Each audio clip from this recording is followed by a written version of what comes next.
दोस्तों, मैं हूं रणधीर सिंघल और स्वागत है मेरे चैनल रणधीर सिंघल ओपिनियन में।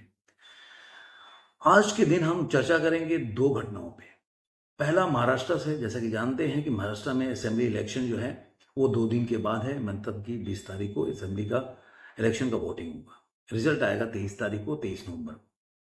दूसरा घटना है दिल्ली से जुड़ा हुआ, और दोनों ही स्टेट में, एक में चुनाव हो रहा है, एक में चुनाव होगा। तो दोनों स्टेट में जो घटनाएं इतनी जल्दी जल्दी परिवर्तित हो रही है, बदल रही है, वो दर्शाती है कि दोनों में एक जगह जहां पे भी जो बोलते थे कि सिटिंग पार्टी है वो घबराई हुई है, और जहां पे आप बोल सकते विपक्षी दल है वहां पे फूट नजर आ रहा है।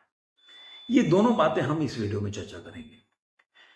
लेकिन उससे पहले अगर आपने मेरे चैनल को सब्सक्राइब नहीं किया तो सब्सक्राइब जरूर करें। दोस्तों के साथ, सगे संबंधियों के साथ वीडियो को लाइक करें, शेयर करें और कमेंट करते रहें। दोस्तों, पहला चीज ये मैं बता दूं कि दिल्ली से है कि दिल्ली से कैलाश गहलोत, देखिए एक बोल सकते हैं आम आदमी पार्टी के बहुत ही कद्दावर लीडर थे, उन्होंने कल छोड़ दिया कैलाश गहलोत ने आम आदमी पार्टी। अब कयास लगाया जा रहा है कि वो बीजेपी ज्वाइन कर रहे हैं। अब ये तो बाद में पता चलेगा आने वाले दिनों में। कयास कयास है, कांग्रेस में भी जा सकते हैं जैसा भी। लेकिन वो एक ओबीसी या दलित से आने वाले बड़े लीडर थे, जिसको बीजेपी ऐसे बना रही है कि बीजेपी अब आम आदमी पार्टी के साथ दलित जोड़ना नहीं चाहता। और वो तो बात की बात है, लेकिन कैलाश गहलोत छोड़ते ही उन्होंने जो आरोप लगाए, जो उन्होंने लेटर लिखा, वो अपने आप में बहुत ही बड़ा बोल सकते हैं केजरीवाल के लिए डेंट है। क्योंकि आप जानते हैं कि शराब घोटाले से लेकर जितने भी घोटाले हुए वो कहीं ना कहीं कैलाश गहलोत जो है वो उसमें संबंधित रहे हैं। तो अब आम आदमी पार्टी वाले ये बोल रहे हैं, जैसे संजय सिंह आकर बोले कि नहीं, ईडी के ऊपर काफी उनका दबाव था इसलिए उन्होंने वो पार्टी छोड़ के गए, चले गए, और बीजेपी का यही है जो भी है सबका। इसके अलावा एक और बहुत बड़ी बात हुई कि उन्होंने जो लेटर लिखा, कि उन्होंने बताया कि किस तरह से शीश महल के लिए जब हम जाते हैं वोट मांगने के लिए, तो किस तरह की जनता जो है जिस तरह के सवाल पूछती है कि कितने का कमोड है, कितने का पर्दा है, तो हम जनता का बात का जवाब नहीं दे पाते। और उस समय हमें बहुत ही मतलब फेस करना मुश्किल हो जाता है जनता का। उन्होंने बहुत सी बताया कि हम कोई भी काम नहीं किए, यमुना का सफाई के हम लोग 2014 से बोलते रहे, काफी टाइम बोले, लेकिन हमने उस पर कोई कार्य नहीं किया। और सारा जो पार्टी जो है पूरे इर्द गिर्द केंद्रित रह गई अरविंद केजरीवाल के। उन्होंने बोला कि मैं आतिशी मरलाना को चाहता था कि ये चीज़ों को हैंडल करे, लेकिन केजरीवाल उसमें हमेशा से इंटरफेयर करते हैं।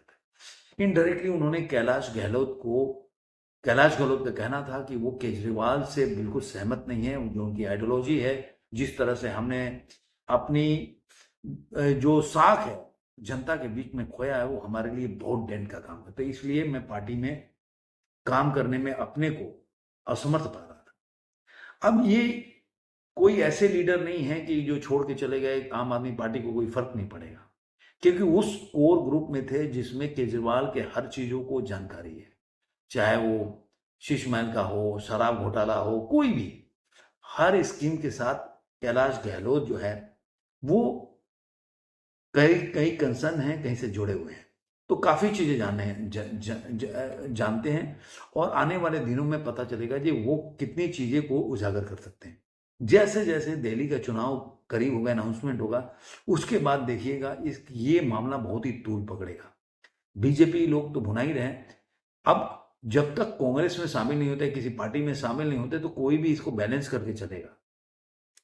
लेकिन जैसे ही किसी पार्टी के साथ ज्वाइन कर लेते हैं तो दूसरा पार्टी आम आदमी पार्टी के साथ मिलकर विरोध कर सकता है, लेकिन अपने तरीके से इसको बनाने का प्रयास भी करेगा। अब आते हैं महाराष्ट्र में। महाराष्ट्र का चुनाव का ऐसा है कि जैसे जैसे अभी देखिए 2 दिन बचा हुआ है, 2 दिन के बाद चुनाव होगा और उसके बाद 23 तारीख को उसका रिजल्ट आ जाएगा। लेकिन जब आप 2 दिन के बाद चुनाव होगा, रिजल्ट आएगा, उसके पहले जो साइनेज मिलने लगे, जितने भी सर्वे आए, उसमें आपने देखा होगा कि बीजेपी को एक एज मिला है। जो हरियाणा के चुनाव के बाद देखे होंगे कि हरियाणा के चुनाव के पहले और 2024 के लोकसभा के चुनाव के बाद आम चुनाव जो हुआ था, बीजेपी काफी मतलब बैकफुट पे थी और विपक्षी दल फ्रंट फुट पे थे। लेकिन हरियाणा के चुनाव में जब उन्होंने हार का आकलन किया, जैसे स्ट्रेटेजी चेंज किया, बटेंगे में रंधारा उनका बहुत हिट हुआ, उसके बाद जो है काफी बीजेपी को हरियाणा में गेन मिला, बूस्ट मिला। जहाँ पे सारे सर्वे बता रहे थे कि वो चुनाव को हार सकते हैं, वहाँ पे चुनाव बीजेपी ने क्लीन स्वीप किया है। जैसे कि पहले मतलब बोल सकते हैं कि गठबंधन की सरकार थी, लेकिन पहली बार 15 मतलब 10 साल के बाद भी उन्होंने अगर चुनाव जीता, वो भी पूरे क्लीन स्वीप करके, तो ये बड़ी बात है उनके लिए। तो उससे बोल सकते हैं कि संजीवनी मिला बीजेपी को, और यही बात जो है वो महाराष्ट्र में देखने को मिल रहा है। जो बीजेपी पहले या उनका गठबंधन बैकफुट पे था, वो हरियाणा के चुनाव के बूस्टर डोज के बाद वो फ्रंट फुट पे है, और ऐसा लगने लगा है कि बीजेपी हम महाराष्ट्र का चुनाव जीत सकती है। झारखंड का तो मैं पहले ही बोल सकता हूँ कि 45 से 50 सीट लेके आएगी। महाराष्ट्र का चुनाव का हमेशा बोलता हूँ एज पे है, लेकिन एज में भी बीजेपी या उनके गठबंधन को बढ़त दिखती है। और यही कारण है कि ये खबरें अब कहाँ से प्लांट होने लगी, कैसे लीक किया गया कि उद्धव ठाकरे का देवेंद्र फडणवीस का मीटिंग चल रहा है। ये आपने 2 महीना 1.5 महीने में काफी सुना होगा। अब देखिए, हर पार्टी का अपना जमीन पे रूट में उनके अपने सर्वे होते हैं, उनको फीडबैक मिलता है, जिससे उनको पता चलता है कि कौन पार्टी जीत सकती है। कई बार गलत भी होता है, लेकिन एक उनको फीडबैक, एक इंप्रेशन तो मिल जाता है। तो उद्धव ठाकरे को भी मिलता होगा कि देखिए, जो लोकसभा का चुनाव में भले ही बीजेपी या उनके गठबंधन पीछे रही, लेकिन जो महाराष्ट्रियन जो वोट है, या यूं बोल सकते हैं कि जो शिवसेना का कोर वोट है, वो केवल 4% उद्धव ठाकरे के शिवसेना को मिला। बाकी कांग्रेस और एनसीपी के वोट से जीते, जिसकी वजह से उनको बार्गेनिंग करने में भी असेंबली के चुनाव में बहुत तकलीफ हुआ, और जो चीज जिस तरह से वो सीट चाहते थे कि 100 से ऊपर मिले, वो नहीं मिला, और उनको कम सीटों से उनको संतुष्ट होना पड़ा। तो उद्धव ठाकरे अब अपनी स्थिति को समझ चुके हैं, और वो जानते हैं कि उनका जो एक हिंदुत्व का जो मुद्दा था, या हिंदुत्व का एक पहचान था उनका, वो कहीं ना कहीं पीछे छूटता जा रहा है। उनका फीडबैक शिवसेना, जिसकी वजह से जो शिंदे साहब की शिवसेना है, वो 14% महाराष्ट्रियन, उनका जो शिवसेना कोर वोट है, उनको वोट मिला। ये सब आंकड़े बता रहे हैं, मैं कोई बता नहीं रहा। या आप मैगजीन में, गूगल में सर्च करके ढूंढ सकते हैं। इस पर काफी चर्चा कर चुका हूं, तो अभी उस पर ज्यादा डिटेल में जाने की जरूरत नहीं है। सवाल हो रहा है कि एक और खबर इसमें आने लगी, कि पहले से चल रहा है कि इनकी मीटिंग चल रही है, कि उद्धव ठाकरे ने एक तो बोला कि मैं राजनीति से संन्यास छोड़ दूंगा, ऐसे न्यूज में आ रहा है। अब उसके बाद दूसरा ये आने लगा कि उद्धव ठाकरे ने बोला कि अगर हमसे, मतलब ऐसे आ रहा है न्यूज, कि अगर उनको सही सम्मान से दिया जाए, मान लीजिए कि हंग असेंबली होता है वहां पे जाकर, और हंग असेंबली के बाद अगर कोई भी पार्टी को, मतलब कोई भी गठबंधन को सरकार नहीं बनती है, तो वहां पे वो बीजेपी के साथ जा सकते हैं, या उनके गठबंधन के साथ जा सकते हैं, अगर उनको सही सम्मान मिले या सरकार में सही साझेदारी मिले। तो कहीं ना कहीं ये बात तो दबा रहा है, बता रहा है कि महाआघाड़ी में जो एक बोल सकते हैं चिंता है, या बोल सकते हैं कि उनको लग रहा है कि चुनाव हार सकते हैं, ये उनके इस एक्शन से पता चल रहा है।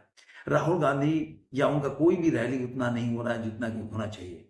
आज 2 दिन तो चुनाव बचा था, लेकिन इसके पहले आप निकाल के देखिए कि राहुल गांधी का कितनी रैली हुआ होगा।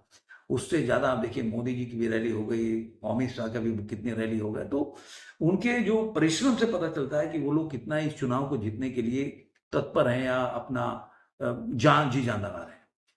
तो मुझे इस बात से भी लग रहा है, सर्वे भी अभी एक नया सर्वे आया है, जो उसमें भी बता रहा है कि बीजेपी या उसके गठबंधन 60 से ऊपर 70 सीट तक जीत सकती है। और ये भी बता रहा है कि केवल शिंदे साहब की शिवसेना और बीजेपी मिलकर सरकार बना लेगी, तो अजीत पवार का जो एक बोल सकते हैं ना, कि बार बार वो बोल रहे हैं कि मैं बटेंगे के साथ नहीं हूं, तो कहीं ना कहीं अजीत पवार के लिए ये बहुत अच्छी खबर नहीं है। बाकी चुनाव में क्या हुआ वो देखने वाली बात होगी, लेकिन बोलते हैं ना कि जो पॉलिटिक्स होता है वो संभावनाओं का खेल है। कौन किसके साथ संभावना अपना देखकर किसके साथ कौन चला जाएगा, ये आप प्रेडिक्ट नहीं कर सकते हैं। किसके दिमाग में किसके साथ क्या मीटिंग चल रही है, वहां के बाहर क्या बोलते हैं, अंदर उनकी क्या बातचीत चल रही है, आप इसको प्रेडिक्ट नहीं कर सकते। जो चीजें आपको न्यूज में दिखता है, जो न्यूज़पेपर में आता है, उसको देखकर घटनाओं को जोड़कर और एक एनालिसिस निकाल सकते हैं, लेकिन अंत में क्या उनके चल रहा है वो आप नहीं बता सकते। तो ये मेरा आकलन था। आपका आकलन कैसा लगा जरूर कमेंट बॉक्स में बताइएगा। फिर मिलेंगे ऐसे किसी भी आज का अंक में।